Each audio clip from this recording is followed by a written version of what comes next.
I was holding a perfectly golden-browned marshmallow on a stick when the screeching started. "Put that out right now. That is an illegal incendiary device."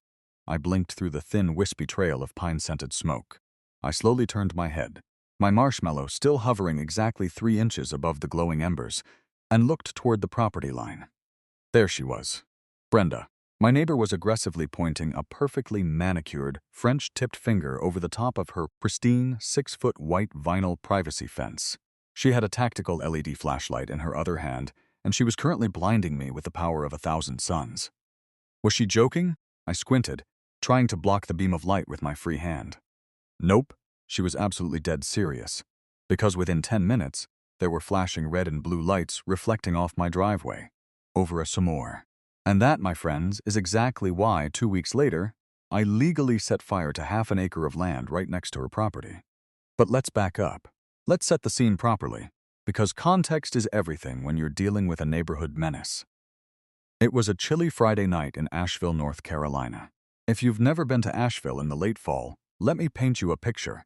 It's that perfect, crisp mountain air, the kind of evening where you can finally break out your favorite faded flannel shirt, grab a local craft IPA that tastes slightly like pine cones and bad decisions, and just sit outside listening to the wind rustle through the Blue Ridge Mountains.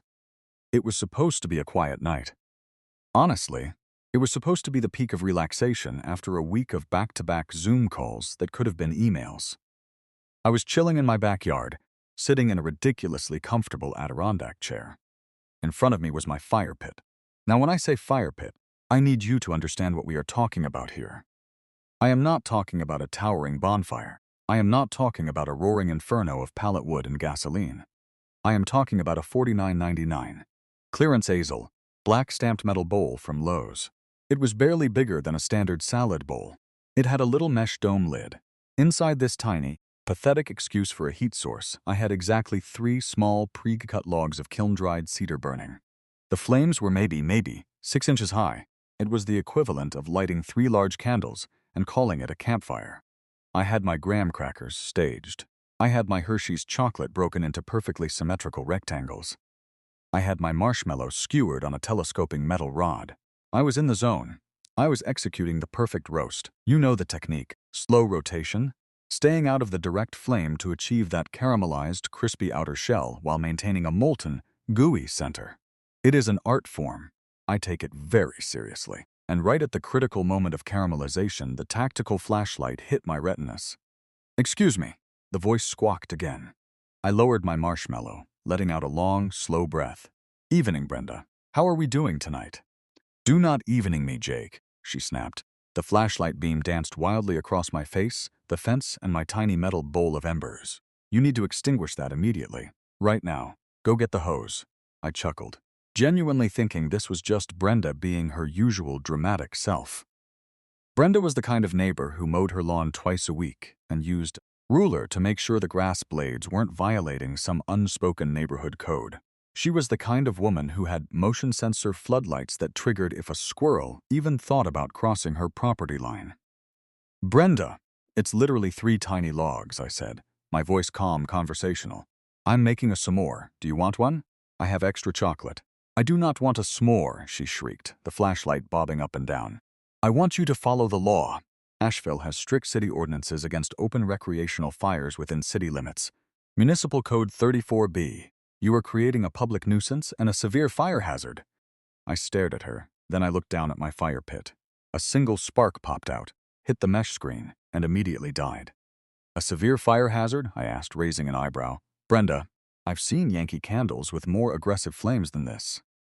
"It is an open flame," she countered, her voice reaching a pitch that I'm pretty sure only local dogs and bats could fully appreciate. "It does not have a registered, permitted chimney structure. That makes it an illegal open recreational fire. I can smell the smoke in my sunroom." "You're outside," I pointed out, "and the wind is blowing the opposite direction." "That is entirely beside the point," I sighed, pulling my marshmallow back towards me. It was getting cold. The critical window of gooiness was closing. "Look, Brenda, it's Friday night. It's 45 degrees out here. I'm sitting in my own fenced-in backyard, 20 feet away from any structure, burning clean wood in a commercially purchased, self-contained fire bowl. I'm going to finish roasting this marshmallow. I'm going to eat it. And then I'm going to let the embers die out. Just go back inside and watch Jeopardy. Are you refusing to comply? She demanded. The absolute authority in her voice was almost impressive. She sounded like she was addressing a hostile foreign nation at the UN Assembly. I am refusing to let a perfectly good marshmallow go to waste. Yes, I replied, bringing the skewer back to the heat. Fine, she declared triumphantly. I am calling the authorities. Did I think she would actually call the cops? Of course not. I'm a rational human being. I assumed it was an empty threat. People don't call emergency services over a marshmallow. Right? They don't tie up a 911 dispatcher's time to report a 30-something guy sitting in an Adirondack chair eating graham crackers. Wrong. I sat there, munching on my perfectly constructed s'more, when I heard her shrill voice carrying over the fence. She was actually doing it. She was on the phone. Yes, hello, emergency dispatcher? Yes. I need police and fire response to my address immediately. My neighbor has ignited an illegal, unpermitted open fire. No, it is not a grill. Yes, there are open flames. He's refusing to extinguish it and is acting belligerent. I fear for the safety of my property. Yes, I'll hold. I stopped chewing. I literally stopped chewing mid-bite. I stared at the fence in sheer, unadulterated disbelief. She actually called 911. For the next 15 minutes, I sat there in the quiet chill of the Asheville night. I didn't add any more wood to the fire. I just watched the little red embers pulse. I debated going inside, packing it all up, and pretending I wasn't home. But why should I? I was in my own backyard. I hadn't done anything morally wrong. Surely the cops would show up, see this pathetic little fire bowl, laugh it off, and tell Brenda to stop wasting their time. Then I heard it. The low, distant rumble of a heavy engine. A police cruiser turned down our quiet, tree-lined street. It didn't have the sirens blaring, thank God, but the light bar on the roof was flashing a muted red and blue, painting the fronts of the suburban houses in a strobing, disco-like glow. The cruiser slowly rolled to a stop right in front of my driveway. I let out a long, heavy sigh. I put my roasting stick down, wiped a smear of chocolate off my thumb, and stood up. I walked around the side of my house, down the driveway, to meet the officer.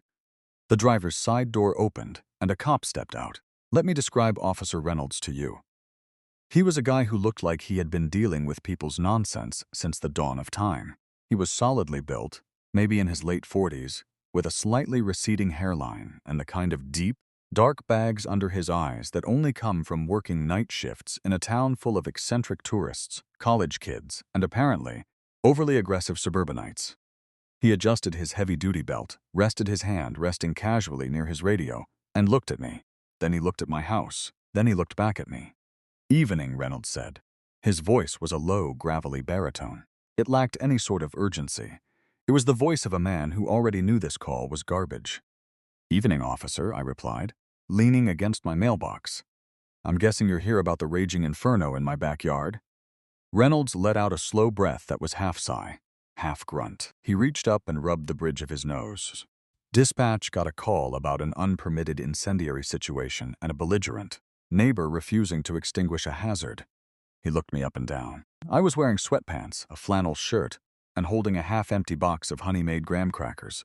You don't look very belligerent. I was eating a s'more, I said flatly. Honestly, the only thing belligerent about me right now is my blood sugar. Can I see the fire? He asked, waving a hand toward the gate. Lead the way, I said. I opened the wooden side gate and walked him into the backyard. We rounded the corner. My little $49 Lowe's special was sitting there in the grass. The flames were completely gone now. It was just a small pile of red-hot coals glowing softly in the dark. Reynolds stopped walking. He stared at the fire bowl. He stared at it for a long, long time. The silence in the backyard was deafening, broken only by the faint crackle of a cooling ember and the distant hoot of an owl. That's it? Reynolds asked. His tone was a masterpiece of deadpan exhaustion. That's the incendiary hazard. Yes, I confirmed, crossing my arms. Brenda next door says it's a violation of Municipal Code 34B. Reynolds closed his eyes for a second. He looked like a man who was praying for a meteor to strike the earth and end his shift early. Code 34B, he muttered. Yep, I said. Open recreational fires. She was very specific. I know the code, Reynolds said. He walked closer to the fire pit, held his hands out about 2 feet above it, and shrugged. It's warm. It makes a decent marshmallow, I offered. I've got extra if you're hungry. Appreciate it, but I'm trying to cut down on sugar, Reynolds said. He turned to face me, and the banter began. It was that immediate, unspoken camaraderie that happens between two sane men who realize they are being held hostage by the sheer absurdity of a situation. So, I started, leaning against a tree. Are you going to arrest me, or do you have to call in the SWAT team for a tactical takedown of my graham crackers? Reynolds cracked half a smile. Just a fraction of a smirk, but it was there. Depends. Do you have a concealed carry permit for those skewers? Only for the sharp ones. The blunt ones I just keep for home defense. Good man. Reynolds unclipped a small flashlight from his belt, a normal, non-blinding police flashlight, and shined it around the yard, making a show of investigating the scene. No gas cans. No piles of tires. No effigies of the HOA president. I don't even have an HOA, I laughed. Though I'm pretty sure Brenda thinks she is one. Yeah, about Brenda. Reynolds sighed, clicking his flashlight off. He hooked his thumbs into his duty belt and looked at me with genuine sympathy. Look, man, I know it's just a marshmallow. It was a really good marshmallow, I corrected. I'm sure it was an absolute masterpiece. Reynolds sighed again, heavier this time. But Municipal Code 34B says no open flames without a chimney structure inside city limits. It's a stupid rule. It's an outdated rule. It's a rule that usually only applies when frat boys try to burn a couch on their front lawn after a football game. But, he paused, looking over at the top of the white vinyl fence. I followed his gaze. Even in the dark, I could see the faint silhouette of a head bobbing near the top of the fence line. Brenda was out there. She was standing on a step stool, listening to every single word. But, Reynolds continued, lowering his voice slightly so it wouldn't carry over the fence. Technically, by the letter of the law, she's right. It's an open fire pit. It doesn't have a flue. It doesn't have a permanent masonry chimney. And because she called it in to dispatch, there's a recorded log of the complaint. I have to action it. You've got to be kidding me, I scoffed, keeping my voice down as well. It's literally a bowl of warm rocks at this point. I know, Reynolds said, and if she hadn't called 911 on the recorded line, I would tell you to just throw a bucket of water on it and call it a night. But since she made a formal complaint of a municipal violation, my hands are tied. I have to write the paper. So what happens now? I asked, feeling the first real spike of irritation pierce through the humor. I gotta write you a warning, Reynolds said, pulling a small citation book out of his back pocket. I'm classifying it as a fix-it ticket, basically. It just says you were informed of the ordinance and ordered to extinguish the flame. No fine tonight. Tonight, I repeated. And next time? Reynolds clicked his pen. Next time, it's a $500 fine and a mandatory appearance at the municipal courthouse to answer for a fire code violation. They don't mess around with it if it's a repeat offense.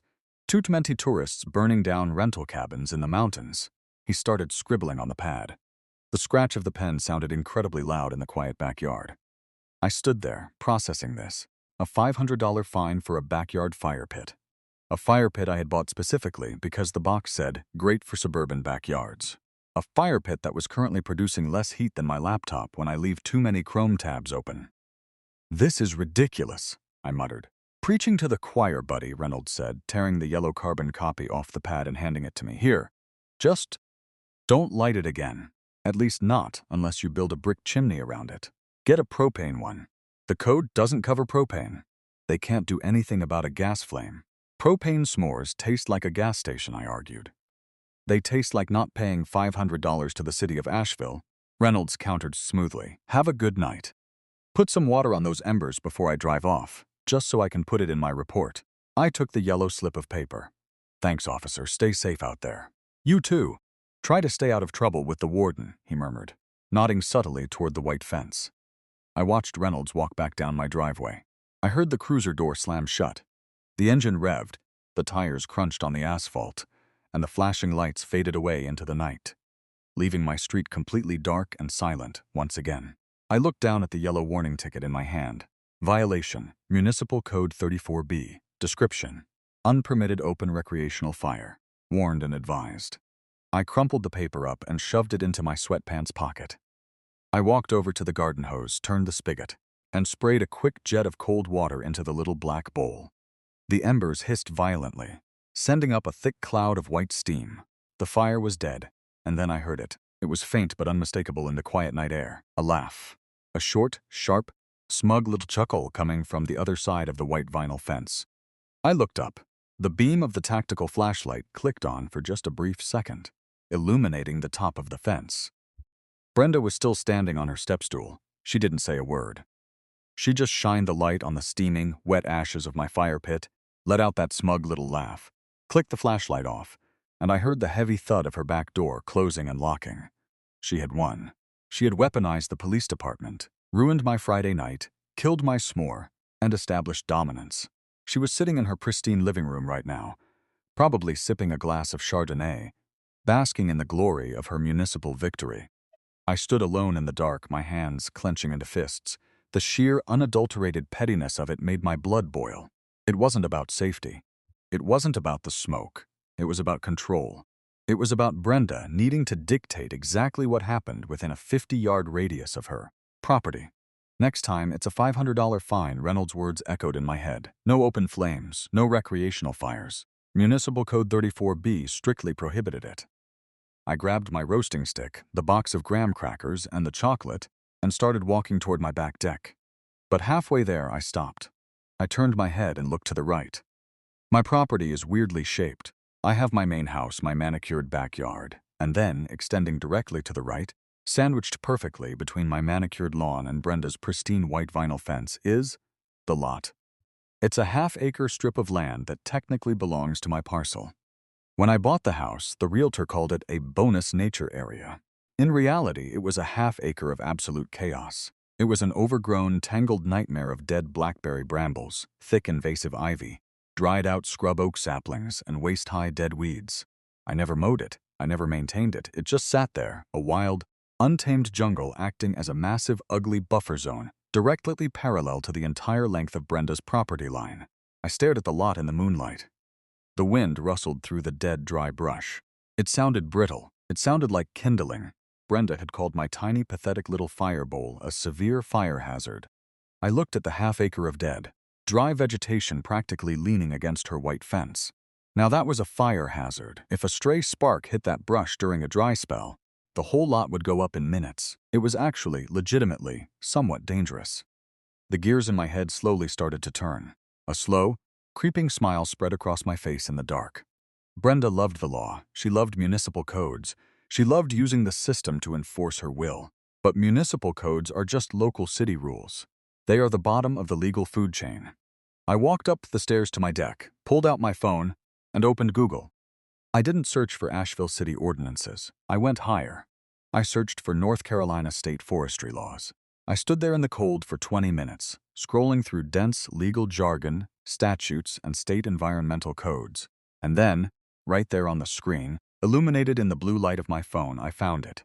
North Carolina General Statutes, Chapter 106, Article 78, the Prescribed Burning Act. I read the text once. Then I read it again, my smile growing wider and wider until my cheeks actually hurt. Prescribed burning of forest lands is a management tool that is beneficial to North Carolina's public safety, forest and wildlife resources, and environment. State law dictates that prescribed burning conducted in compliance with this article is in the public interest and shall not constitute a public or private nuisance. And there it was, the golden ticket, the absolute undeniable loophole. State law explicitly stated that a controlled burn, conducted for the purpose of hazard reduction, was fully protected by the state of North Carolina. Furthermore, state law strictly preempted local municipal ordinances. City cops couldn't do a damn thing if you had the right state permits. Brenda didn't want an open recreational fire. Fine. I looked back out at the half-acre of dead, highly flammable weeds resting against her beautiful white fence. I wasn't going to have a recreational fire. I was going to practice responsible land management. I was going to mitigate a severe wildfire hazard. I was going to hire a professional, pull a state permit, and legally torch half an acre of land right next to her living room window. The gears weren't just turning anymore. They were locked in. The plan was set. Brenda wanted to play legal games over a marshmallow. I was about to bring a flamethrower to a knife fight. Saturday morning hit me like a ton of bricks. Or, more accurately, it hit me like the glaring, unyielding reality of a neighbor who had just successfully weaponized the local police department against my graham crackers. Did I sleep that night? Honestly, no. I spent the entire night staring at my ceiling replaying the smug, Little chuckle Brenda had let out from behind her vinyl fortress of solitude. Every time I closed my eyes, I just saw that tactical LED flashlight blinding me. I woke up at 6 a.m., my brain buzzing with a toxic, highly caffeinated mixture of sleep deprivation and pure, unadulterated spite. I dragged myself out of bed, put on my bathrobe, and shuffled into the kitchen. I needed coffee. Not the weak single-serve pod garbage. I needed the dark roast. The stuff that tastes like battery acid and motivation. While the coffee was dripping, I walked over to the sliding glass door and looked out into the backyard. The morning frost was still clinging to the grass. There, in the middle of the lawn, sat my $49 Lowe's fire pit. It looked pathetic. It looked defeated. A puddle of black, soupy ash sat in the bottom where I had sprayed it with the hose. It was a monument to my failure. And then, my eyes drifted to the right. Brenda was already outside. Of course she was. It was 6:15 a.m. on a Saturday, and Brenda was out in her backyard wearing a matching pastel tracksuit, aggressively pruning a row of immaculate knockout roses. She snipped a branch, paused, and looked over the fence at my dead fire pit. I swear to you, even from 50 feet away, through a pane of glass, I could see the self-satisfaction radiating off her like a bad perfume. She had conquered the rebel next door. She had enforced the law. She was the hero of her own incredibly boring story. I narrowed my eyes, took a sip of my scalding black coffee, and whispered to the empty kitchen, "Oh, it is soon." I slammed my mug down on the counter, marched into my home office, and cracked open my laptop. The blue light washed over my face. I cracked my knuckles. It was time to go full legal nerd. Let me tell you something about municipal codes. They are, without a doubt, the most soul-crushing, joy-killing documents ever conceived by human bureaucracy. They aren't written to keep people safe. They are written by bored, overzealous city council members whose sole purpose in life is to ensure that no one, anywhere, is ever having too much fun or painting their front door the wrong shade of beige. I opened up the official City of Asheville government website. I clicked on the Code of Ordinances portal. It looked like a website built in 1998 that hadn't been updated since dial-up internet was a luxury. I typed code 34B into the clunky search bar. Loading, bingo. Chapter 34, Fire Prevention and Protection. Article 2, Open Burning. Section 34B, Restrictions on Recreational Fires. I leaned in, my nose practically touching the screen, and read the text verbatim. I needed to know exactly what I was up against. I needed to know the exact parameters of Brenda's victory so I could systematically dismantle it. No person shall kindle or maintain any open fire, or authorize any such fire to be kindled or maintained on any private land within the city limits, unless said fire is contained within a permanent, non-combustible structure equipped with a functional chimney, spark arrestor, and flue system. I groaned, rubbing my temples. It went on. Recreational fires, including but not limited to campfires, bonfires, and portable fire pits, are strictly prohibited within 50 feet of any structure or property line, unless explicitly approved by the fire marshal's office via written permit. I slumped back in my chair. Honestly, Brenda was right. Technically, legally, to the exact letter of the soul-sucking municipal law, she had me dead to rights. My little metal bowl was not a permanent structure. It did not have a flue. It was definitely within 50 feet of my house. She got me. If I lit that thing again, Officer Reynolds would come back. He would be significantly less amused, and he would hand me a piece of paper demanding 500 of my hard-earned dollars. For about 10 minutes, I was profoundly depressed. I actually opened up a new tab and started looking at propane fire pits on Amazon. I was hovering my cursor over the Add to Cart button on a fake stone gas-powered monstrosity that cost $600. No, I thought, pulling my hand away from the mouse. No, that is giving up. That is letting the Karens of the world win. I will not eat a gas-flavored marshmallow. I stood up and started pacing my office. I walked back out to the living room. I looked out the window again. Brenda was still pruning. Snip, snip, snip. I looked past Brenda. I looked at the property line, and once again, my eyes landed on the lot, the half-acre buffer zone, the untamed jungle of my property. I walked over to the glass, pressing my hand against it. I really truly looked at it this time. It was a dense, impenetrable wall of dead vegetation. There were dried-out briars thicker than my thumb. There were piles of dead leaves that had been accumulating since the Bush administration. There were dead, leaning pine saplings that were just begging for a lightning strike to turn them into Roman candles. It was an eyesore. It was ugly. It was a hazard. Wait, Wait a minute. I sprinted back to my office. I nearly tripped over the rug. I threw myself into my desk chair and stared at the Asheville Municipal Code still pulled up on my screen. Section 34B. Restrictions on recreational fires. Recreational. The law explicitly governed fires that were lit for fun, for ambiance, for roasting a marshmallow on a Friday night. But what if the fire wasn't for fun? What if the fire had a job to do? I opened a new Google tab. I didn't search for city codes this time. City codes are small potatoes. I needed the big guns. I needed state law. I typed North Carolina state law brush fire, private property hazard removal. I hit enter. The search results populated. I skipped past the Yahoo Answers pages. I skipped past the local news articles about people burning down their own sheds. I scrolled down until I found the official .gov domain for the North Carolina General Assembly. I clicked the link. North Carolina General Statutes. Chapter 106, Agriculture. Article 78, the Prescribed Burning Act. I took a slow, deep sip of my coffee. My heart actually started beating a little faster. You know that feeling when you're playing a video game and you find a secret passageway that lets you bypass an entire level of annoying enemies? That's what this felt like. I was staring at the cheat code to my neighborhood. I started reading. And as I read, the sheer, absolute brilliance of the North Carolina State Legislature washed over me. I wanted to kiss whoever drafted this document. Let's break down the holy grail of malicious compliance, shall we? NC Gen. Stat 106-965. Legislative Findings and Purpose. It started beautifully. The state of North Carolina officially recognized that prescribed burning of forest lands is a management tool that is beneficial to North Carolina's public safety, forest and wildlife resources, and environment. Okay, cool. The state likes fire. Good to know. But I kept reading. I needed the loophole. I needed the silver bullet. And then, in section 106-967, I found it. The text that would change my life forever. A landowner or the landowner's agent may conduct a prescribed burning for the purposes of silviculture, wildlife management, habitat management, or hazard reduction. Hazard reduction. I literally pointed at the screen. Hazard reduction, I yelled to the empty room. I looked at the window.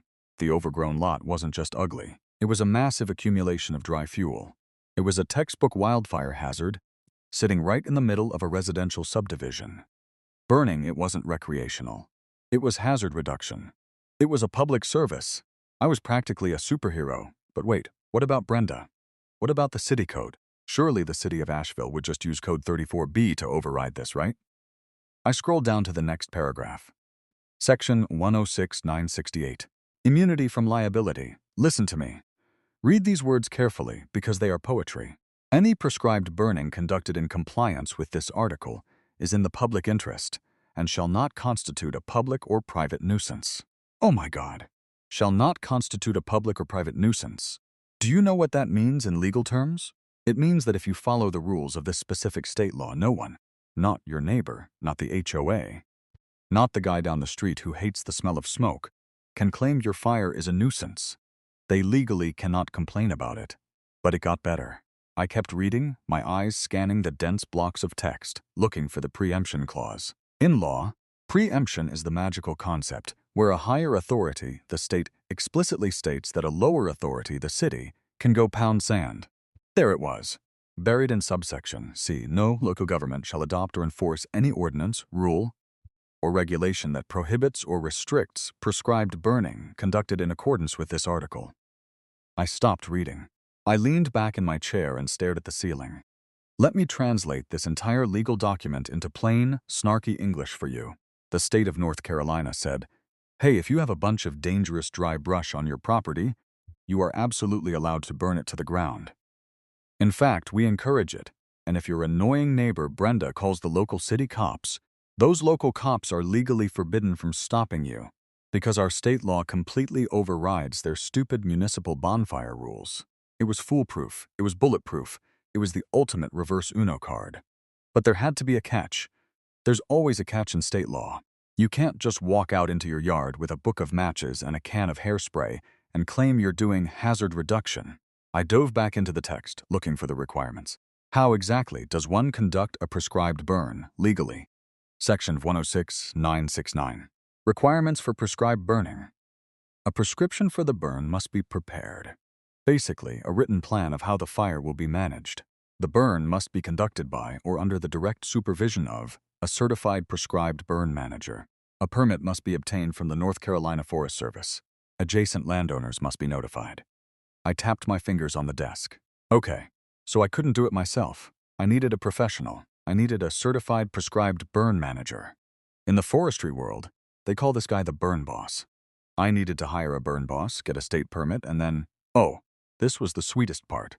I was legally required to notify my adjacent neighbors.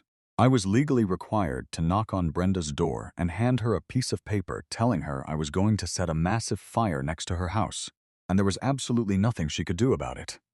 I started laughing. I couldn't help it. It started as a chuckle, and then it turned into a full-blown evil villain cackle that echoed through my house. I had to be sure, though. I am a thorough man. When I execute a plan of malicious compliance, I leave no loose ends. I needed to verify that my interpretation of the preemption clause was correct. I needed to hear it from the enemy's mouth.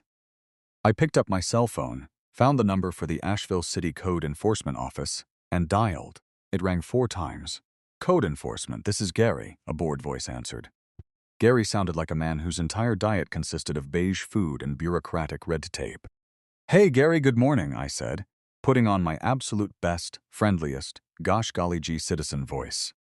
I've got a quick question for you regarding property management and fire codes. Are you calling to report an illegal fire pit? Gary asked, already sounding tired. Because if you are, I need the address and a description of the offending structure. Oh, no, I said quickly. Nothing like that. I actually have a question about state law versus city ordinances. I could practically hear Gary rolling his eyes. Okay. Shoot, so I'm looking at City Code 34B, the one that restricts open recreational fires. I started. No fires within 50 feet of a structure without a chimney, yes? Gary recited automatically. Right, exactly. But I have a rather large, overgrown lot attached to my property. It's full of dead brush, a real wildfire hazard. I was looking into hiring a state-certified, prescribed burn manager to clear it out under the NC Prescribed Burning Act. I paused, letting the silence hang for a second. My question is, if I have a state permit from the Forest Service and a certified burn boss on site doing hazard reduction, does Code 34B still apply? Or does the city stop me? There was a long pause on the other end of the line. I heard the clacking of a keyboard. Gary was looking it up. I waited, holding my breath, staring at the wall. Well, Gary said slowly, his voice dripping with reluctant admission. If you are conducting a true forestry or hazard reduction burn, and you have a state-issued burning permit from the North Carolina Forest Service, and a certified burn boss, yes, I prompted, a grin stretching across my face. Then state law supersedes municipal ordinance, Gary grumbled. Chapter 106 protects agricultural and forestry burns. The city fire marshal would still need to be notified of the permit, so dispatch doesn't send out the engines if someone calls it in. But no, we can't write you a citation for an unpermitted recreational fire, because it's not recreational. It's a permitted state operation, so I clarified, making absolutely sure. If a neighbor, hypothetically, called the police to complain about a massive fire on my lot, the police wouldn't shut it down? If you have the state permit and the burn boss on site, Gary said, sounding annoyed that I was making him confirm this, the responding officer would verify your paperwork. If the paperwork is valid, there is no municipal violation. The police would advise the complaining neighbor that it is a legal, state-sanctioned burn, and they would leave. They would advise the complaining neighbor. I pumped my fist in the air silently. Gary, you have been incredibly helpful. Thank you so much for your time, I said cheerfully. Just make sure you pull the right permits, buddy. Don't burn your house down, Gary said, and hung up. I tossed my phone onto the desk. The plan was solid. The loophole was confirmed by the city itself, Brenda's favorite weapon. The local police department was completely useless in the face of state forestry law. I stood up, walked into my bedroom, and threw on a pair of jeans, a hoodie, and my heavy-duty work boots. I needed to assess the battlefield. I needed to see exactly what I was working with. I walked out my back door, stepped off the manicured lawn, and waded into the lot. Instantly, I was swallowed by the brush. It was worse than I thought. The blackberry briars were aggressively thick, snagging on my jeans like barbed wire. I pushed through a thicket of dead, invasive wisteria vines that had choked the life out of 3 small pine trees. The ground was spongy with years of accumulated, dry leaf litter. I walked parallel to Brenda's property line.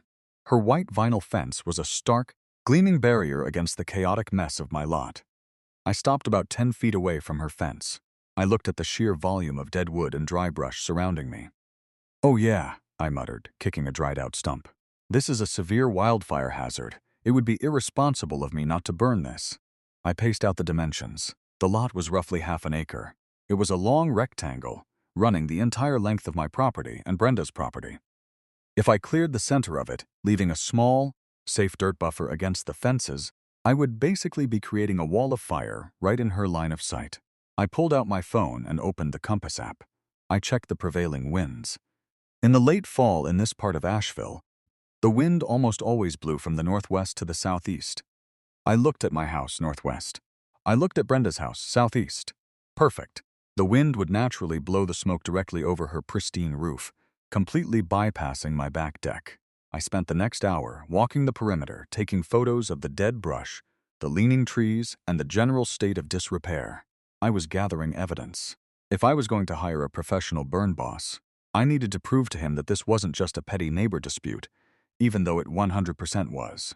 I needed to prove that this was a legitimate hazard reduction job. By the time I pushed my way back out of the brush and onto my back patio, I was covered in burrs. I had a scratch on my cheek from a rogue branch, and my boots were covered in mud. But I had never felt better in my entire life. I walked back into the house, went straight to the fridge, and cracked open a cold IPA. It wasn't even noon yet, but I was celebrating. I sat down at the kitchen island, pulled out a yellow legal pad, and started writing my battle plan. Operation Scorched Earth Step 1. Find the boss. I need to locate and hire a North Carolina certified prescribed burn manager who operates in the Asheville-Buncombe County area. Someone willing to do a small suburban half-acre lot. Someone who likes money and doesn't ask too many questions. Step 2. The paperwork. Get the burn boss to write the official prescription. Submit the prescription to the NC Forest Service. Obtain the golden ticket, the state burn permit. Step 3. The prep. Have the burn boss bring in the heavy machinery. Dig the fire breaks. Expose the raw dirt. Make it look like a massive, terrifying industrial operation. Step 4. The notice. Draft the legally mandated notification letter. Hand deliver it to Brenda with the biggest, most polite smile I can physically muster. Step 5. Ignition. Light the match. Watch the world burn. Step 6. The inevitable 911 call. Wait for Brenda to panic. Wait for Officer Reynolds to arrive. Hand him the state permits. Watch Brenda's soul leave her body. I stared at the list. It was aggressive. It was expensive. Hiring a private forestry contractor to burn half an acre of land in a residential neighborhood was not going to be cheap. It would easily cost me a couple of $1,000s. But then I thought about the $500 fine for a $49 fire pit. I thought about the tactical flashlight in my eyes. I thought about the smug laugh over the fence. Was spending $2,000 to legally terrify my neighbor a financially sound decision? No. Was it petty? Extremely. Was it the most beautifully legally sound revenge I had ever orchestrated? Absolutely. I picked up my pen, underlined step 1. Find the boss, and opened my laptop again. It was time to find a man who knew how to start a very, very legal fire. Finding a man willing to legally set fire to a piece of property inside a residential subdivision is, as it turns out, a lot harder than you might think. Monday morning rolled around, and I was sitting at my desk, armed with a fresh cup of coffee, a spreadsheet, and the unyielding determination of a man who had been legally outpettied by a neighbor. I had pulled up a list of every forestry management, land clearing, and agricultural burning contractor within a 50-mile radius of Asheville. I picked up my phone and dialed the first number on the list, Appalachian Ecoland Services. A woman with a very cheerful, corporate-sounding voice answered on the second ring. Thank you for calling Appalachian Ecoland Services, where we manage your forest so you don't have to. How can I route your call? Hi there, I said, putting on my best, most professional homeowner voice. I'm looking to hire a certified prescribed burn manager for a hazard reduction burn on my property. Oh, wonderful, she chirped. We handle prescribed burns for acreage all over Buncombe County. How many acres are we looking at for the prescription? 50? 100? Are we dealing with steep mountain topography or rolling pasture? I cleared my throat. It's half an acre, flat. The line went dead silent. Honestly, I thought the call had dropped. Ma'am? I asked. Sir, did you say half an acre? Her cheerful tone had completely vanished. replaced by the flat, unamused drone of a receptionist who thought she was being prank called. Yes. 0.5 acres, roughly, I replied. It's heavily wooded, lots of underbrush, total fire hazard. Sir, we deploy heavy machinery and 6-man crews for commercial forestry management. We don't come out to burn a pile of leaves in your backyard. It's not a pile of leaves. It's a contiguous half-acre of highly flammable invasive species, I protested. Have you considered a lawnmower, sir? Have a blessed day, she said, and the line clicked dead. I sighed, crossed Appalachian Ecoland Services off my spreadsheet, and moved to the next one, Mountain Ridge Forestry. This time, a guy named Dale answered. Dale sounded like he had a mouthful of chewing tobacco and absolutely zero patience. Mountain Ridge, he grunted. Hey, Dale, I'm looking for a burn boss to do a hazard reduction burn on a half-acre lot. I need it done strictly by the book. State permits pulled. The whole 9 yards. Where's the property? Dale asked, his voice gravelly and suspicious. I gave him my address. I could hear the clicking of a keyboard on his end. Then, a sharp, barking laugh. Buddy, I'm looking at your address on the county GIS map. You're in a subdivision. You've got houses 50 feet away on either side of that lot. I am aware of my geographical location, Dale, I said dryly. But the brush on my lot is a severe hazard. The North Carolina Prescribed Burning Act protects hazard reduction. Listen to me, city boy, Dale interrupted. I don't care what the state law says. I roll a drip torch into a residential neighborhood. The city fire marshal is going to have a stroke. The neighbors are going to panic, and someone's vinyl siding is going to melt. Nobody with a state license is going to touch that liability with a 10-foot pole. Hire a landscaping crew with a wood chipper. Lose my number. Click. I leaned back in my chair and rubbed my eyes. Dale made a good point. A frustratingly logical point. Liability in a suburban neighborhood was a nightmare. Normal contractors wanted open fields. They wanted hundreds of acres in the middle of nowhere where smoke wouldn't bother anyone. They didn't want to operate in a tight, residential cul-de-sac sandwiched right next to Brenda's pristine white picket fortress. But I am nothing if not persistent. Malicious compliance requires stamina. For the next 3 hours, I made 12 more phone calls. I got laughed at. I got hung up on. I had one guy threaten to call the EPA on me because he thought I was trying to illegally dispose of hazardous waste. Every single corporate, clean-cut forestry company flat out refused. The moment they pulled up my address on Google Earth and saw the dense suburban roofs, they bailed. I was down to the very last name on page 4 of my Google search results.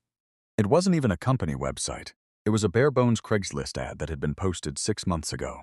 Smitty's Land Management and Forestry, insured, licensed burn boss. We clear what you can't. There was no logo, just a grainy photo of a bulldozer and a cell phone number. I stared at it. It was sketchy. It was exactly the kind of ad you call when you need a guy who doesn't ask unnecessary questions. I dialed the number. It rang 6 times. I was about to hang up when the line connected with a loud static crackle. Over the speaker, I could hear the roaring engine of heavy machinery in the background. Yeah, Smitty, a voice bellowed over the noise. It was deep, rough, and sounded like a man who gargled with gravel and diesel fuel. Hi, Smitty. My name is Jake. I'm looking to hire a certified prescribed burn manager for a half-acre hazard reduction burn in Asheville. Half an acre? Smitty yelled. That ain't a burn, son, that's a campfire. Why don't you just get a weed whacker? Because it's a severe hazard, I shouted back, leaning into the phone. And I want it eradicated with fire, legally, with a state permit. There was a pause on the line. The heavy machinery in the background idled down to a low rumble. Where's the lot? I gave him the address. I braced myself for the inevitable rejection. I waited for him to pull up the map, see the suburban houses, and tell me to get lost. That's inside city limits, Smitty said slowly. Right smack in the middle of a neighborhood. City code don't like open burning. City code restricts recreational fires, I countered, my voice tight. State law NC Gen Stat 106 protects prescribed hazard reduction burns and preempts local nuisance ordinances. I've already confirmed it with the City Code Enforcement Office. If I have a licensed burn boss and a state permit, the city can't touch us. Another pause, the longest one yet. I could almost hear the gears turning in Smitty's head. You did your homework, Smitty finally said. He didn't sound angry. He actually sounded slightly amused. You got a neighbor problem, son? I closed my eyes and smiled. Smitty was a perceptive man. I have a neighbor who called 911 on me for roasting a marshmallow over a $49 fire pit. She cited Municipal Code 34B. Now I want to legally torch half an acre of land 10 feet from her property line. Suddenly, a loud, booming laugh erupted through the phone's speaker. It was a hearty, genuine belly laugh. "Well, I'll be damned," Smitty wheezed. "You want to weaponize the Department of Agriculture." "Literally, yes. Honestly, that is exactly what I want to do." "I like your style, Jake," Smitty chuckled. "I'm wrapping up a timber job in Hendersonville today. I'll swing by your place tomorrow morning at 8. We'll walk the lot. If the fuel load is high enough to legally justify a hazard reduction prescription, we'll talk numbers." "See you at 8, Smitty," I said, and hung up. I literally pumped my fist in the empty office. Step 1 was complete. I had found my guy. Tuesday morning, 7:55 a.m. I was standing on my driveway, sipping my coffee, when a truck turned onto my street. It wasn't a sleek corporate fleet vehicle. It was a heavily dented, mud-caked Ford F-250 that looked like it had survived a minor war. The exhaust pipe rattled, sending a puff of black diesel smoke into the crisp morning air. The truck pulled up right to the edge of my property, parking halfway on the grass. The driver's door groaned open. Out stepped Smitty. He was exactly what I had pictured. He was in his late 50s, built like a brick outhouse, wearing faded Carhartt overalls, scuffed steel-toe boots, and a weathered baseball cap that just said cat on it. He had a thick, graying beard and a wad of chewing tobacco tucked firmly into his lower lip. He reached back into the cab, grabbed a beaten-up aluminum clipboard, and slammed the door shut. "Jake?" he grunted, walking toward me with a heavy, purposeful stride. "That's me." "Good to meet you, Smitty," I said, extending my hand. He shook it. His grip was like a bench vise. "All right," he said, spitting a thin stream of brown tobacco juice into the gutter. "Let's see this so-called hazard you got." I led him around the side of the house. We bypassed my manicured lawn and stepped right up to the edge of the lot. Smitty stopped. He pushed his hat back on his head, rested his hands on his hips, and stared at the half-acre of absolute botanical chaos. He didn't say anything for a solid 2 minutes. His eyes scanned the dead brush, the leaning pine saplings, the thick carpet of dried pine needles, and the invasive wisteria vines that were choking the life out of everything. Then, his eyes shifted to the right. He looked at the stark, perfect, gleaming white vinyl privacy fence running the entire length of the property line. He looked over the fence, noting the roof of Brenda's immaculate 2-story house. He pulled a pen out of his breast pocket, scratched his beard with it, and looked back at me. "So," Smitty drawled, "let me get this straight. You were burning a little fire pit." "Right here on the grass," I pointed, and the lady behind the white fence called the police. 4 cruisers, I clarified, flashing lights. A formal written warning. I was told if I lit it again, it's a $500 fine for an unpermitted recreational fire. Smitty looked at the lot, looked at Brenda's pristine white fence, and chuckled. A slow, wide grin spread across his weathered face, revealing a slightly crooked row of teeth. "Son," Smitty said, his voice dropping into a tone of absolute, mock-serious professional authority. "Legally, this brush is a severe hazard. You got a massive accumulation of dead Microstegium viminium, dry briar, and Class 1 surface fuels. The canopy clearance is practically non-existent. If a spark hit this during a dry spell, it would threaten multiple residential structures." He paused, looking directly at Brenda's house, his grin widening. "As a licensed professional," Smitty continued, "it is my sworn duty to incinerate it. We'll need a bulldozer for the fire breaks." I felt a wave of profound, beautiful vindication wash over me. "I was hoping you'd say that." Smitty started walking into the brush, his heavy boots crushing the dead branches. He was all business now. "Here's how this works, Jake. To make this ironclad, we can't cut corners. I have to write a formal prescription. That's a legal document detailing exactly how we are going to burn this lot. It dictates the acceptable weather parameters: wind speed, wind direction, humidity, and temperature. We only burn when the weather matches the prescription." "Understood," I nodded, following him into the thicket. "Now," Smitty pointed his pen at the edges of the property. "We can't just light a match and watch it go. That's arson. We have to contain it. That means I have to bring in my John Deere and cut a fire break around the entire perimeter." "A fire break?" "A trench," Smitty translated. "I gotta scrape away all the vegetation down to the raw mineral soil. We'll cut a 10-foot wide dirt path right along your property line and right along her fence line. Fire can't cross bare dirt. That's how we keep it safe. But it means tearing up the perimeter." "Tear it up," I said immediately. "Make the trench as wide as you need." Smitty chuckled again. "I like a client who understands land management.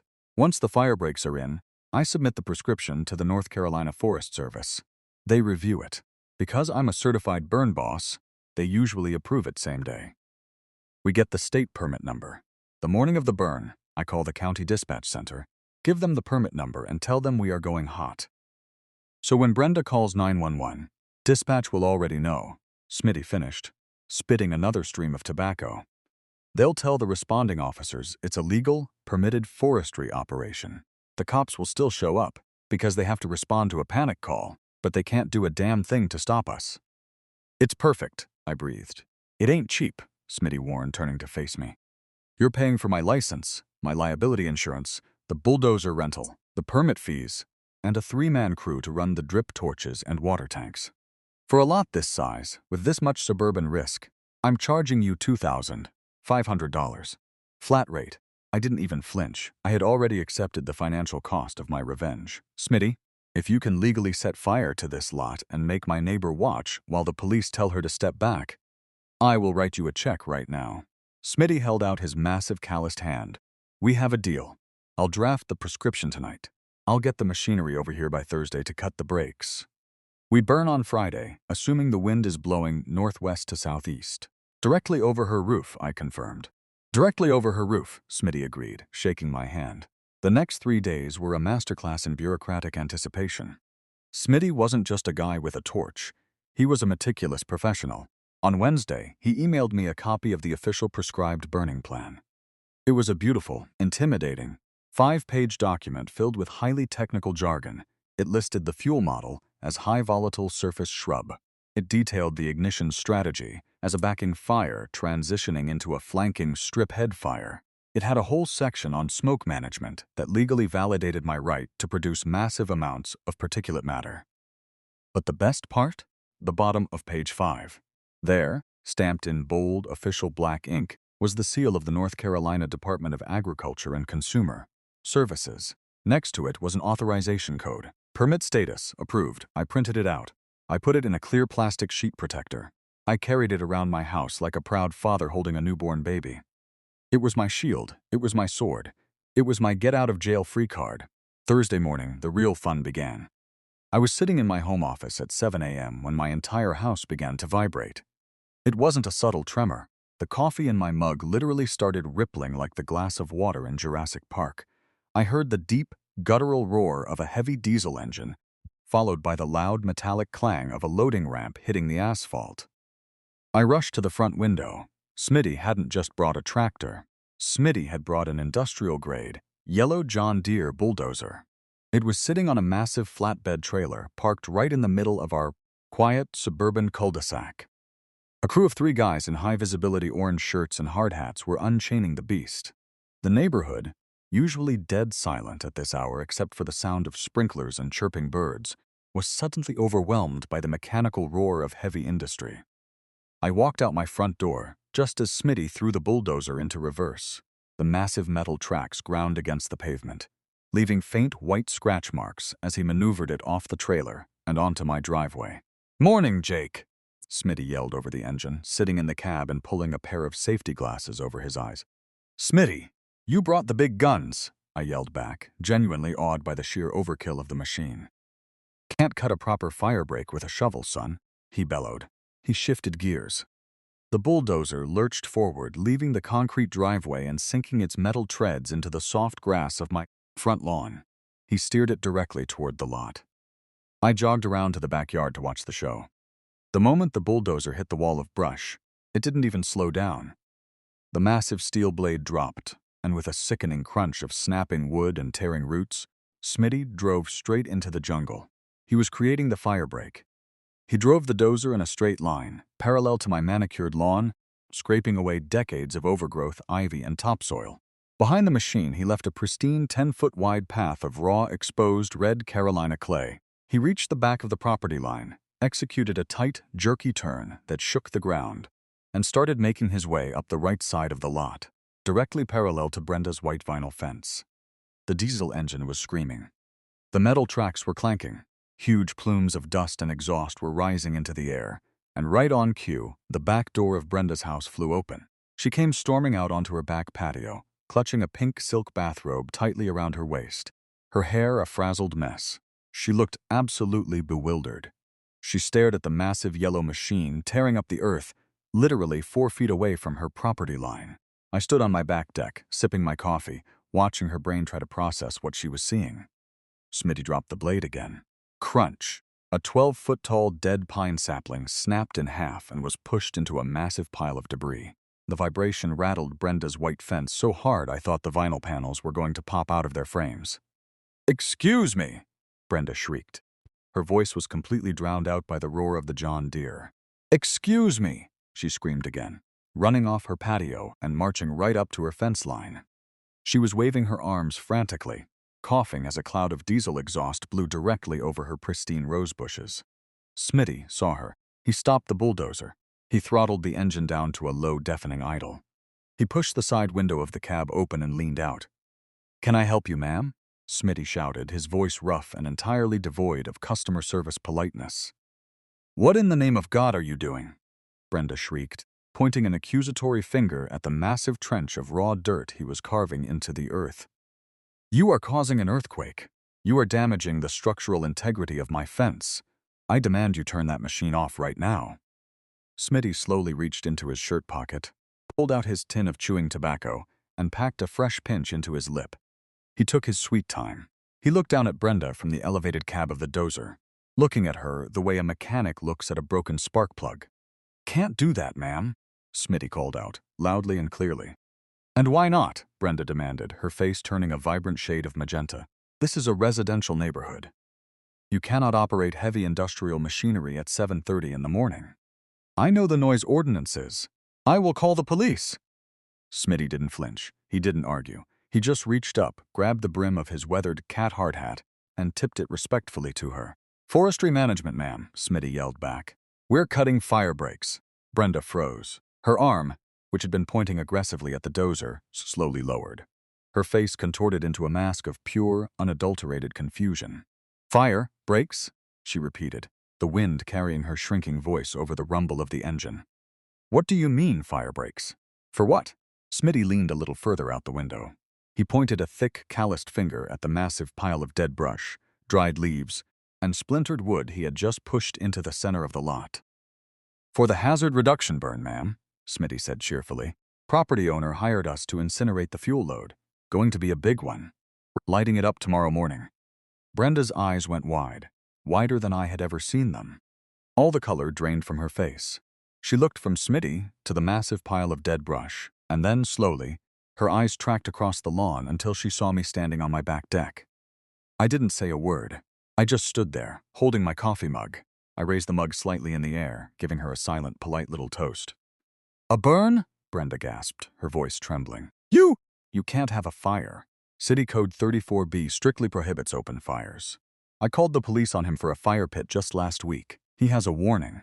City Code don't apply to state forestry permits, ma'am," Smitty said, stating the law with the casual authority of a man reading a grocery list. "We got our prescription approved by the Department of Agriculture. Fully legal under General Statute 106. That's impossible," Brenda stammered, stepping back from the fence as if the dirt trench itself was radioactive. "I'll call the mayor. I'll call the fire marshal. I will have you arrested." "You call whoever makes you feel better, lady," Smitty said, completely unbothered. He reached for the gear shift. "But I highly recommend you close your windows tomorrow. Smoke's gonna be thick." With that, Smitty rolled his window up, threw the John Deere back into gear and dropped the blade. The engine roared. A massive cloud of black smoke shot out of the exhaust stack, and he continued tearing a 10-foot trench of raw earth right past her property line. Brenda stood there for another 30 seconds, vibrating with rage, before she spun around and sprinted back inside her house. I could almost hear her grabbing her phone to start aggressively dialing the authorities. Let her call, I thought, taking a sip of my coffee. Let her call every bureaucrat in the county. I pulled my phone out of my pocket. According to Step 4 of the North Carolina Prescribed Burning Act, I had one final, legally mandated task to perform before the matches were struck. I had to serve the adjacent landowner with official notice. I walked back inside, went to my printer, and grabbed the formal Notice of Prescribed Burning letter Smitty had typed up for me. It detailed the date, the time, the state permit number, and the projected smoke trajectory. I slipped the paper into a crisp white envelope. I sealed it. I walked out my front door, walked down my driveway, crossed the property line, and marched straight up to Brenda's front porch. I pressed the doorbell. It played a highly annoying, multi-chime Westminster melody. I waited. I could hear frantic footsteps inside. The door swung open. Brenda stood there, her phone pressed to her ear, looking like she was on the verge of a full systemic meltdown. "What do you want?" she hissed, lowering the phone slightly. "I am on hold with the chief of police's office right now." I smiled, the biggest, warmest, most painfully polite, neighborly smile I could physically muster. "Good morning, Brenda," I said, my voice dripping with honey. "I'm just fulfilling my legal obligations under Chapter 106, Article 78 of the North Carolina General Statutes." I held out the white envelope. She stared at it like it was a live grenade. "What is that?" "It's your legally mandated notice," I said cheerfully. "As an adjacent landowner, state law requires me to inform you that tomorrow morning, starting at approximately 9 a.m., my certified contractors will be executing a prescribed wildfire hazard reduction burn on the lot adjacent to your property line." Brenda didn't take the envelope. Her mouth opened and closed silently, like a fish out of water. "The state of North Carolina recommends keeping your pets indoors, closing all windows, and turning off your HVAC system to prevent smoke intake," I continued, reciting the safety bullet points from memory. "The flames may reach up to 15 feet high, but please don't be alarmed. My burn boss assures me it's completely safe and protected from nuisance claims by state preemption laws." You are doing this because of the marshmallow," Brenda whispered, sheer disbelief finally breaking through her anger. I let out a soft, self-deprecating chuckle. "Brenda, please, that's absurd. I'm doing this for forestry management. I care deeply about the ecological health of Buncombe County." I gently tucked the white envelope into the crack between her front door and the door frame. "Have a blessed day, Brenda," I said. I turned around, walked down her perfectly manicured walkway, and headed back to my house. The roar of the bulldozer echoed through the neighborhood, a beautiful symphony of diesel and displaced earth. The trap was set. The legal paperwork was airtight. The fire breaks were dug. All that was left to do was light the match. Now, I know I briefly mentioned handing Brenda the envelope in the last chapter of this saga. But honestly, that interaction deserves a much, much deeper dive, because handing a legally mandated notice of a massive, impending fire to a woman who just tried to have you arrested over a marshmallow is not a brief transaction. It is an experience. Let's rewind a tiny bit. The bulldozer was roaring in the background, churning up the earth. I was standing on her perfectly swept front porch. She was staring at the white envelope I had just wedged into her doorframe like it was coated in anthrax. "What is that?" she had whispered, her eyes wide with a mixture of terror and absolute indignation. "It's your legally mandated notice," I repeated, flashing my most brilliantly unbothered customer service smile. "As an adjacent landowner, state law requires me to inform you that tomorrow morning, starting at approximately 9 a.m., my certified contractors will be executing a prescribed wildfire hazard reduction burn on the lot adjacent to your property line." Brenda finally stopped staring at the envelope and snapped her gaze up to me. "A burn," she choked out. You are setting a fire? On purpose?" "Yes, Brenda. That is generally what the word burn implies." But you can't," she shrieked, her voice skyrocketing into a register that made the neighbor's golden retriever across the street start barking. "City Code 34B. No open fires. I have it in writing. You were given a warning by a sworn officer of the law." "Ah yes, Officer Reynolds. Good guy," I nodded sagely. "And you are 100% incorrect about Municipal Code 34B, which is exactly why I'm not having a recreational fire. I am conducting a permitted, state-sanctioned forestry operation under the authority of the North Carolina Department of Agriculture. General Statute 106, Article 78. It completely overrides local ordinances. Preemption is a beautiful legal concept, Brenda. You should look it up." She just stared at me. You could literally see her brain short-circuiting.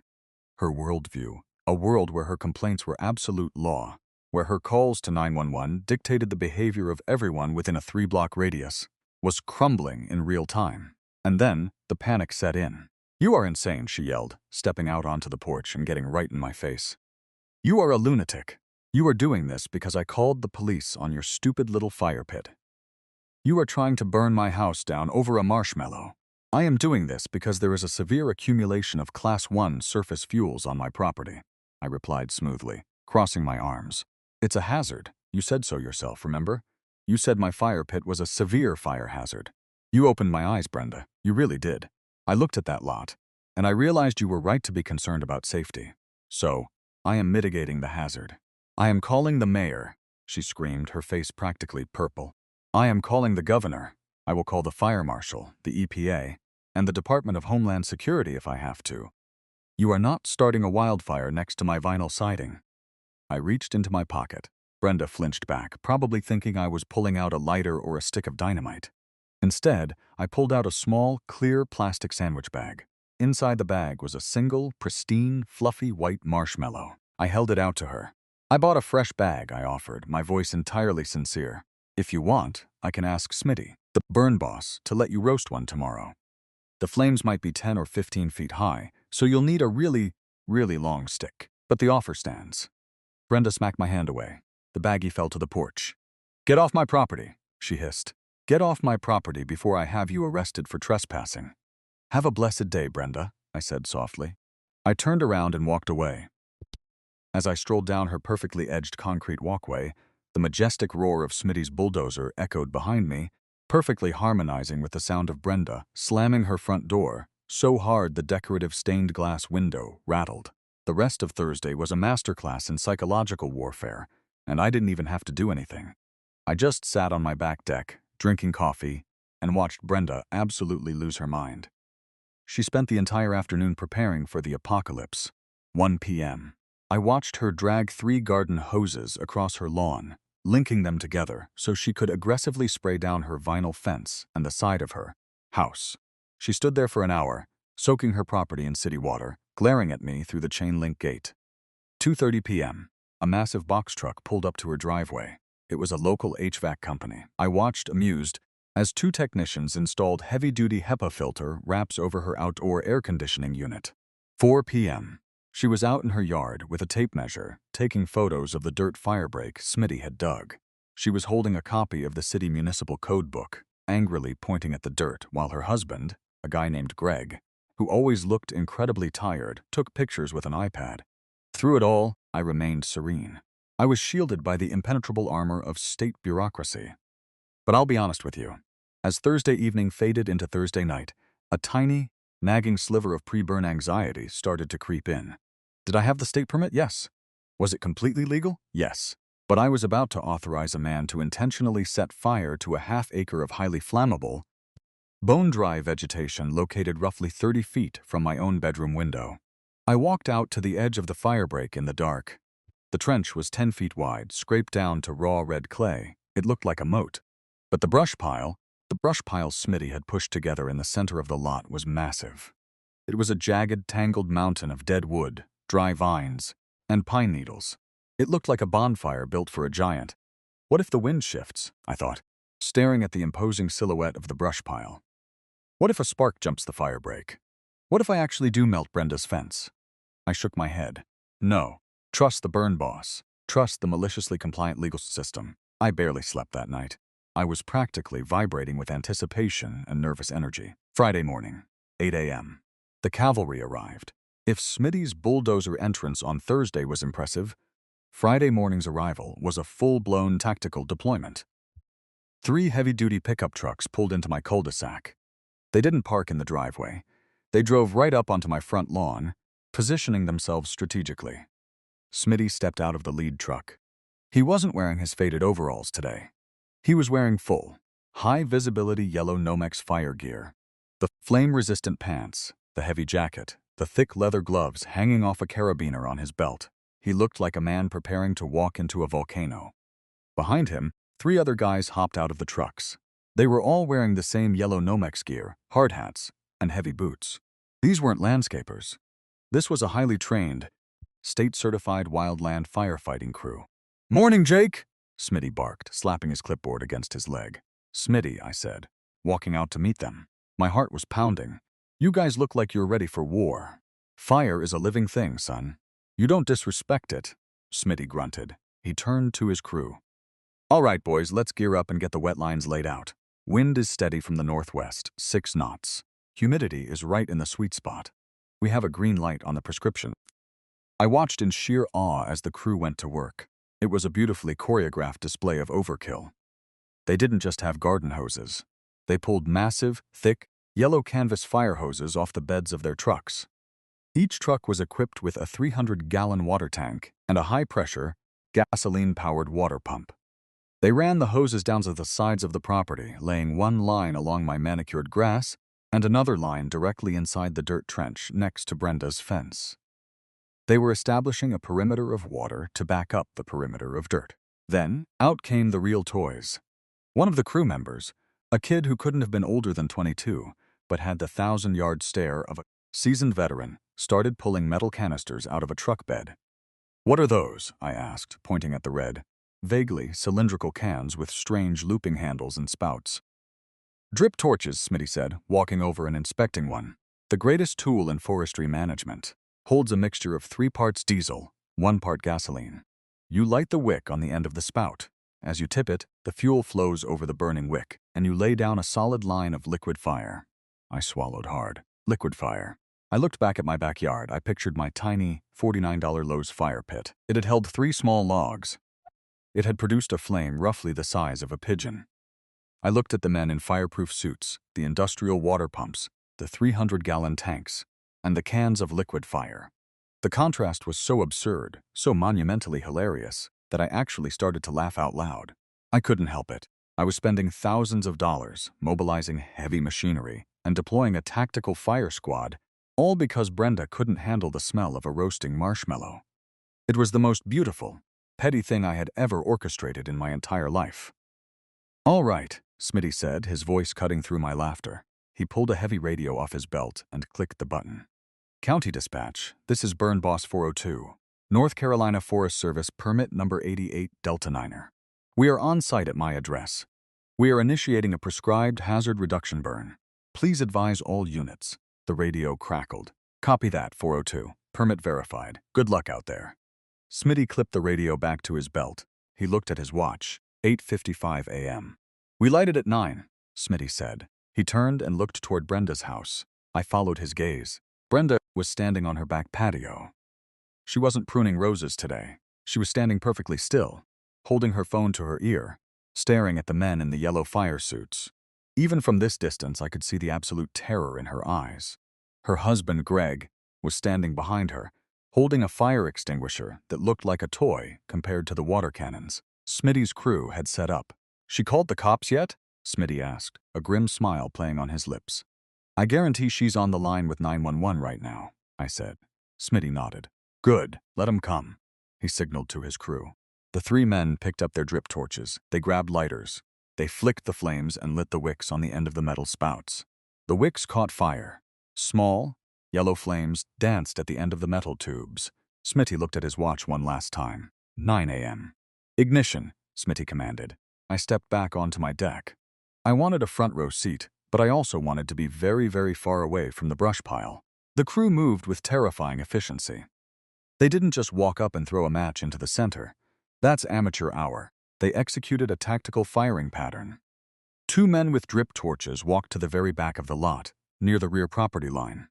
They tipped their canisters downward. A stream of burning fuel hit the dry, dead grass. Whoosh! It wasn't a slow build. It wasn't a campfire struggling to catch. The moment the liquid fire touched the Class 1 surface fuels, the vegetation exploded into flames. It was instantaneous. The men began walking steadily along the inside edge of the dirt fire break, dragging the drip torches behind them. Everywhere the torch went, a wall of fire followed. They were drawing a box of flames around the perimeter of the lot, letting the fire burn inward toward the center. I stood on my deck, completely mesmerized. Within 60 seconds, the fire had grown from a line in the dirt to a roaring, living entity. The sound was the first thing that hit me. It didn't sound like a crackling fire in a fireplace. It sounded like a freight train. It was a deep, guttural, rushing roar as the fire consumed oxygen, pulling the surrounding air into itself.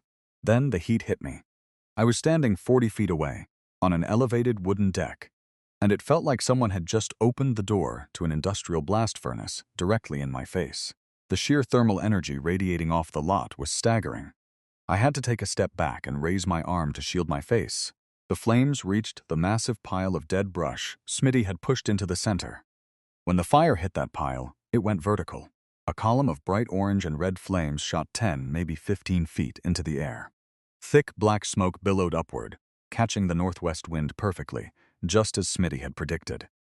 The column of smoke angled directly over Brenda's pristine white fence. It rolled over her roof like a dark, apocalyptic storm cloud, completely shadowing her backyard. Through the roaring of the flames, I heard it, a high-pitched, hysterical scream. "Fire! Arson! He's burning the neighborhood down! Help!" I looked through the heat distortion rippling the air. Brenda was running back and forth on her patio, frantically waving her tiny fire extinguisher, completely enveloped in the shadow of the smoke plume. "They're doing it! They're actually doing it!" she shrieked into her phone. I leaned against my deck railing, a profound sense of peace washing over me. The heat was intense, the noise was deafening, but my soul was completely, totally serene. Smitty and his crew were casually walking the perimeter, holding their hoses, occasionally spraying a quick burst of water onto the dirt trench, just to ensure no creeping embers crossed the line. They looked bored. To them, this was a Tuesday. To Brenda, it was the end of the world. 3 minutes later, the cavalry arrived. I didn't just hear one siren, I heard a chorus of them. They were screaming down the main road of our subdivision, the sound bouncing off the houses, getting louder and louder. First came the massive, cherry-red Asheville Fire Department engine. It took the corner into our cul-de-sac, too fast, its air horn blaring, tires squealing. Right behind the fire engine were count them, 3 police cruisers, lights flashing, sirens wailing. They all slammed on their brakes in front of my house. The neighborhood, which had already been staring out their windows at the smoke, completely emptied out. People were standing on their lawns, pointing, gasping. The doors to the fire engine flew open. Firefighters in heavy turnout gear hit the ground running. The doors to the police cruisers flew open. Officers jumped out, hands resting cautiously near their belts. And leading the charge, looking absolutely furious, was my old friend, Officer Reynolds. He marched up my driveway, his face dark red with anger. He saw me standing on the deck. He saw the 15-foot flames roaring in the adjacent lot. He saw the massive plume of smoke. "Jake!" Reynolds bellowed, his voice cracking with rage over the sound of the fire. "What in the actual hell are you doing?" I walked down the steps of my deck, holding my clear plastic sheet protector with the state permit inside. I approached him calmly, maintaining a safe distance from the intense heat of the firebreak. "Good morning, Officer Reynolds," I smiled. "Beautiful day for it, isn't it?" "Are you out of your mind?" Reynolds screamed, pointing at the inferno. The firefighters were rushing toward the lot, pulling their own hoses, shouting commands. "I gave you a warning. I told you no open recreational fires. You just set half an acre on fire. Turn around and put your hands behind your back. You're under arrest for reckless endangerment and arson." "Arson requires malicious intent and a lack of permission, officer," I said, my voice smooth, steady, and loud enough to be heard over the crackling flames. I held up the plastic sleeve.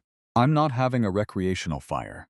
I am conducting a permitted, state-sanctioned forestry hazard reduction burn under North Carolina General Statute 106, Article 78. Reynolds froze. He stopped reaching for his handcuffs. He stared at the piece of paper in my hand. I shoved it toward him. "Read the permit, officer," I urged gently. Reynolds snatched the clipboard. His eyes darted across the official state seal, the Department of Agriculture header, and the big, bold letters that said, "Permit status, approved." I watched his face. I watched the gears grind to a halt. I watched the anger slowly drain away, replaced by a profound, exhausted realization of what he was looking at. "You," Reynolds breathed, looking from the paper to the fire. "You pulled a forestry permit? For a suburban lot?" "I hired a certified prescribed burn manager." I nodded toward Smitty, who was currently leaning on his John Deere tractor, waving lazily at the firefighters. "That's Smitty. He's the burn boss. We notified dispatch this morning." "Didn't dispatch tell you?" Reynolds closed his eyes. He rubbed the bridge of his nose. It was the exact same gesture he had made a week ago when looking at my tiny fire pit. "Dispatch said there was a permitted burn in the area," Reynolds muttered, his voice defeated. But then 911 got hit with 6 frantic calls from the neighbor screaming that a madman was throwing gasoline on the trees and trying to burn her house down. We had to respond to the panic. "Ah, yes, Brenda," I sighed sympathetically. "She is prone to exaggeration." Just then, the fire captain walked up. He was a large man with a thick mustache. He looked at Reynolds, then at me. "We got a massive uncontained," the captain started to say. Reynolds held up the state permit. "It's contained, Cap. It's a permitted agricultural hazard burn, state paper. They have a certified boss on site, fire breaks dug and wet lines laid." The fire captain stopped. He looked at the permit. He looked at Smitty's crew, who were professionally managing the edges of the flame. He looked at the massive dirt trenches. "Well, I'll be," the captain said, scratching his chin. "They actually did it right. Textbook setup. So," I asked, looking between the two men, "are we good?" Reynolds let out a long, slow exhale. The kind of exhale a man gives when he realizes he's a pawn in a game of suburban chess that is way above his pay grade. "We're good," Reynolds grumbled. "It's state jurisdiction. I can't touch you." "Officer!" We all turned. Brenda was charging the fence line. She was completely hysterical.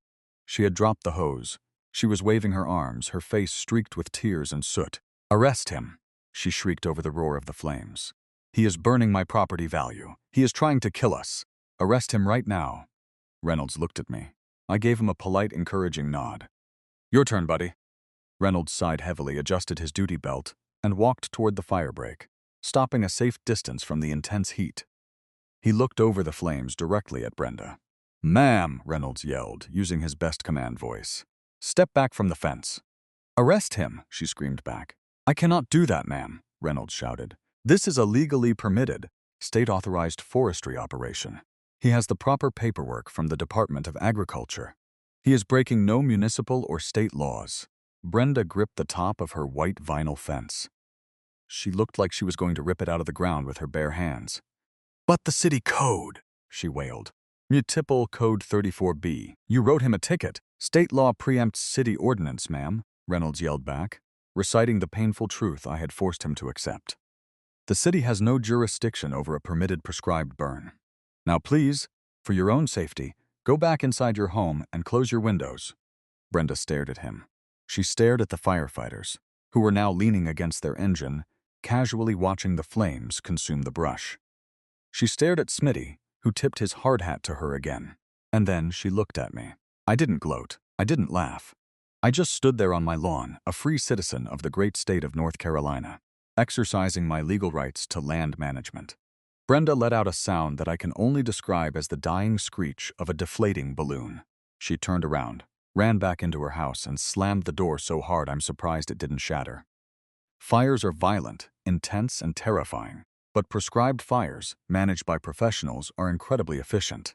Within an hour, the roaring inferno that had threatened to consume the neighborhood was gone. The 10-foot flames died down. The thick black smoke faded into a thin, white wispy haze. By noon, the entire half-acre lot was nothing but a flat, smoldering expanse of black ash. It was over, and honestly, it looked fantastic. The impenetrable jungle of dead briars, invasive vines, and rotting wood was completely eradicated. What remained was a clean, cleared, open space. The large, healthy oak trees that had been choked by the brush were completely unharmed, their thick bark having easily withstood the quick-moving ground fire. Smitty and his crew spent the next 2 hours mopping up. They walked through the black ash with their hoses, spraying down every single smoking stump and hot spot until the ground was a cool, wet, muddy slurry of ash and dirt. Around 1 p.m., a white SUV with the city seal on the side pulled up to the curb. The fire marshal had arrived. He was an older guy, stern-looking, carrying a clipboard. He walked the perimeter. He inspected the dirt trenches. He looked at the cleared land, and he looked at the surviving trees. I walked out to meet him, feeling a slight twinge of nerves. The police couldn't touch me, but the fire marshal was the ultimate authority on safety. "You the property owner?" the marshal asked, looking up from his clipboard. "Yes, sir," I said. The marshal looked out over the black, smoking earth. He slowly nodded his head. "I gotta tell you, son," the marshal said, his voice completely devoid of the anger I had expected. "When dispatch told me a homeowner was doing a hazard burn in the middle of a subdivision, I was ready to pull your permit and write you a $1,000 citation for reckless endangerment." "But," I asked. "But," the marshal continued, turning to look at Smitty, who was packing up his hoses. "You hired Smitty, and you dug proper 10-foot mineral breaks. You didn't torch the canopy. You eradicated a massive load of Class 1 surface fuels that frankly was a ticking time bomb waiting for a stray firework on the 4th of July. The marshal tapped his pen against his clipboard. It's textbook hazard mitigation. Your property is significantly safer today than it was yesterday. Good job. He turned around, got in his SUV, and drove away. I literally pumped my fist in the air. Textbook hazard mitigation, I had won. The law was on my side. The fire department was on my side. The brush was gone. But the absolute, undisputed cherry on top of this beautiful revenge Sunday happened about 20 minutes later. Officer Reynolds, who had parked his cruiser at the end of the cul-de-sac to handle crowd control and traffic, came walking back up my driveway. He didn't look angry anymore. He actually looked deeply, profoundly amused. "Hey, Jake," Reynolds called out. "Officer," I replied. "Everything clear?" "Oh, the fire is clear," Reynolds said, resting his hand on his belt. "But I just got off the radio with dispatch." "Yeah. Apparently, your neighbor Brenda called 911 3 more times after I explicitly told her it was a legal, permitted operation. She demanded the dispatcher send the FBI because we were corrupt." "I couldn't help it," I laughed. "She really hates losing. The thing is," Reynolds continued, pulling out his little citation book, the exact same book he had used to write my warning a week ago. "The 911 system is for emergencies. When an officer is on scene, has verified a situation is legal, and directly orders a citizen to cease tying up emergency lines. And they keep calling?" Reynolds clicked his pen. "That is a violation of Municipal Code 12A, misuse of the 911 emergency system." I stared at him, my jaw dropping. "Are you serious?" "Dead serious," Reynolds grinned. "I'm going to go knock on her door right now. It's a mandatory court appearance and an automatic fine." "How much is the fine?" I asked, almost afraid to hear the answer. Reynolds looked at me, a twinkle of pure, unadulterated karmic justice in his tired eyes. $500. I watched, paralyzed with joy, as Officer Reynolds walked down my driveway, crossed the property line, and marched up to Brenda's front door. I watched him knock. I saw the door open. I saw Reynolds hand her a yellow piece of paper. I couldn't hear what was said, but the frantic, wild gesturing of Brenda's arms told me everything I needed to know. She was getting the ticket, the $500 ticket, the exact same fine she had tried to hit me with over a marshmallow. Smitty walked up beside me, wiping soot off his face with a rag. He watched Reynolds hand over the ticket. "Neighborly love," Smitty grunted. "You have no idea," I smiled. "Smitty, I'll have that check for $2,500 ready for you in 5 minutes. And I'm throwing in a $200 tip for the crew." "Pleasure doing business with you, Jake," Smitty said, spitting a dark stream of tobacco onto the ash. "If you ever need another forest moved, you got my number." By 3 p.m. the trucks were gone. The bulldozer was gone. The police and fire engines were long gone. The neighborhood returned to its usual quiet suburban peace. That night the sun went down, casting long shadows over the freshly cleared, blackened earth next to my house. The air smelled strongly of campfire, a rich, smoky, authentic scent that no Yankee candle could ever hope to replicate. It was a chilly Friday night, the exact same temperature it had been a week ago. I walked out my back door. I didn't bring my $49 Lowe's fire pit. That was safely tucked away in the garage, a retired veteran of the neighborhood wars. Instead, I just walked out to my Adirondack chair. I sat down. I looked to my right. There was no tangled brush. There were no leaning trees. There was just a clear, unobstructed view of Brenda's pristine white vinyl fence. Her back patio was dark. Her windows were shut tight. There were no motion sensor floodlights. There was no tactical LED flashlight. There was just absolute, glorious, defeated silence. I reached into the pocket of my flannel shirt. I pulled out a single, perfectly white marshmallow. I didn't have a fire to roast it over. I didn't have graham crackers. I didn't have chocolate. I just popped the raw marshmallow into my mouth, leaned back in my chair, and chewed slowly, enjoying the sweet taste of victory and the lingering, legal smell of smoke.